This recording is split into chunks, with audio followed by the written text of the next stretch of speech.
যে যেখানে আছেন সবাই ভালো আছেন, আমরাও ভালো আছি।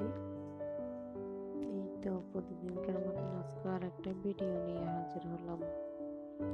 আমার ভিডিওটি যদি ভালো লাগে বেশি বেশি করে লাইক, কমেন্ট, শেয়ার করবেন, সাবস্ক্রাইব করবেন, সবার কাছে অনুরোধ রইল।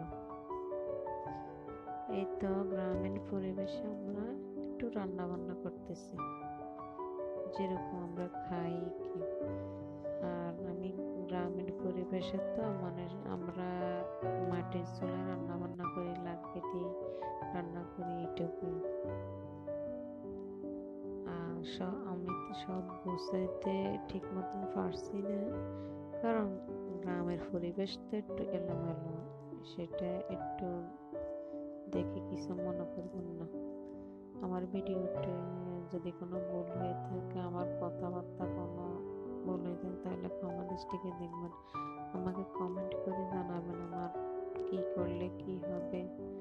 যারা গ্রাম পছন্দ করেন, আশা করি সবাই আমার ভিডিওটি দেখবেন, বেশি বেশি করে সাবস্ক্রাইব করবেন। নতুন ভিডিও করি তো এই কারণে ভুল হতে পারে। এই তো আমি করলা ভাজি করতেছি, তিতা করলা, আর ভাত রান্না করতেছি আর পাশে। এই তো সিম্পল ভাবে, আমরা তো গ্রামে তো এত কিছু দেয় না। আমি শুধু একটু পেঁয়াজ, মরিচ, রসুন, আদা বাটা, এইটুকুই। এই তো আমার করলা ভাজি হয়ে গেছে, এখন নামালাম। তো আমার ভিডিওটি বেশি বেশি করে লাইক, শেয়ার, কমেন্ট করবেন। কি বলতেছি নিজেও জানি না। এই তো আর টমেটোর খাটা রান্না করতেছি।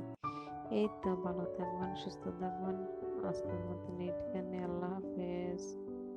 আমার ভিডিওটি সবাই একটু দেখুন, এনজয় করুন। আল্লাহ হাফেজ।